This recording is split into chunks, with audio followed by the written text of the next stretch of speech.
Hi, this is Coach Tillett from St. Louis University. Thank you for tuning in to LegacyMaker Sports Network.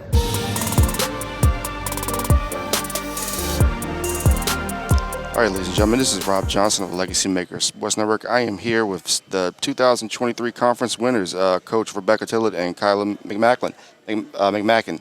How are you guys doing today? We're doing great. We're glad to be here. Yeah, exciting, very exciting. Very exciting. You should be excited because for 2 years in a row, not only at Longwood, you win a conference championship, you come to St. Louis as the third seed. You guys get to the NCAA tournament. Wasn't the result you wanted, but talk about how that result of getting to the A10 final and being champions, how did that feel? It's a lot of work. Obviously, a lot of moving parts were going on in the beginning, coming, new players, new environment, new system. Everyone's learning one another. But the biggest thing is just buying in and trusting the process, like making sure that everybody on the team understands that it's going to be a difficult road. It's going to be a lot of work, a lot of time in the gym and working with one another.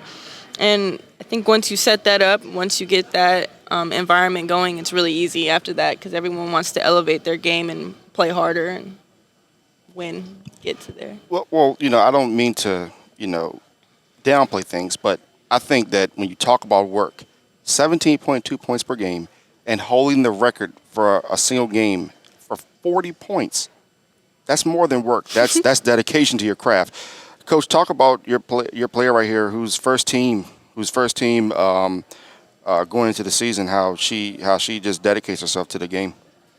I think there's so many things that are special about Kyla as a woman, as a leader, as a player.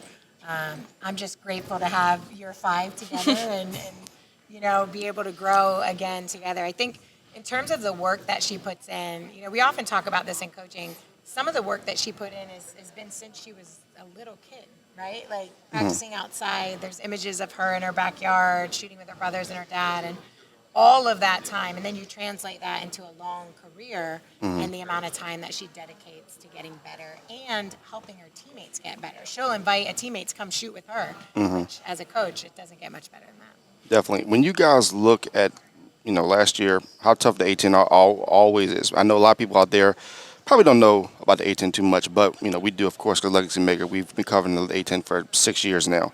We know how tough this conference is from top to bottom. Going to VCU, going to Richmond, to places we go and cover. Talk about this conference and just how tough it is and what people don't know about the A10, just the grit of it. I think just every team could easily put up 100 points. Like everyone on the floor could score and be, great players. There's defense is harder, the game's faster. So I think there's just that level of at any point any team could rise up and play some really great basketball. So I think that's the main thing is that there's no team you never know who's going to come out on top. You can't take a break basically. Yeah. Every game is important, critical, right? Coach, you came into the situation here. You look at what we have here, this new arena here, right? You guys raised the banner last year. You raised the trophy, that beautiful trophy we have sitting over there. Talk about the growth of women's basketball and talk about just how important this area right here is where the A10 Women's Championship will be taking place.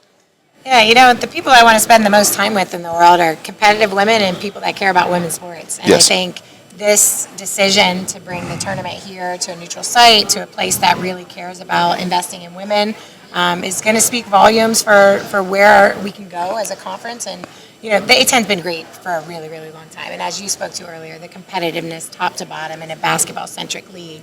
But then to have this next step of investment into our women and the coverage here today, everything for me is how do they feel, right? Do they feel great in their spaces as they work so hard to represent our institutions?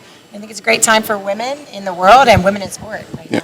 Well, how do you feel? You put up a great season last year. Of course, we're going to look forward to you putting up 18, 19 points per game probably for what you did last year. Just in your experience as a basketball player, how excited are you about this ladies Billikens team? This conference has been dominated by Dayton for so long, teams like that. But now it's Rhode Island, it's St. Joseph's, it's St. Louis, and an ascending Richmond team. So how do you take that challenge on? I mean, obviously I'm new to the A10 in general, but it means a lot that these teams are continuing to work. And like I mentioned earlier, there's no definitive answer of who's going to be great, who's going to be the team that does it all. So the growth and the change of basketball is always exciting to watch, and it's going to be exciting, scouting and everything else changes, and, the best teams can continuously evolve and try to, make new systems, create new dynamics, culture. I know our culture has changed many times over the years.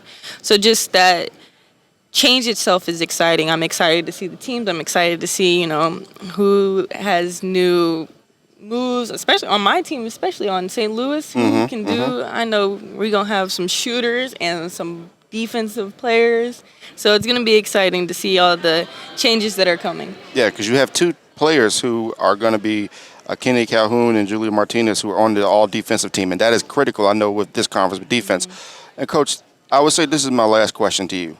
You look at the men on the men's side for St. Louis for so long. They have such a great tradition, been a number one seed, have done a lot of great things in the NCAA tournament. You guys get your first bid to the tournament last year in school history. How important is that? I mean, do you guys draw inspiration from seeing what they've done in the past and how strong their program is, and now you're building a two-headed monster? Great question. I think St. Louis athletics in general, right? Our men's basketball team, our men's and women's soccer teams are elite. Our women are going to compete for their potential 6th consecutive A10 championships. So I think anytime you're in an environment where everyone is pursuing excellence together, inevitably all groups rise. So I think that's one of the reasons that drew us to St. Louis, right, is the opportunity to be surrounded by excellence and other people that care deeply about athletics. Well, ladies and gentlemen, there you have it. Excellence and togetherness. That's what it's all about in this world. No division. For the Lady Billikens, I'm Robb Johnson, LegacyMaker Sports Network. Have a great day and good luck to you guys for your season. Thank you. Thank you. So much for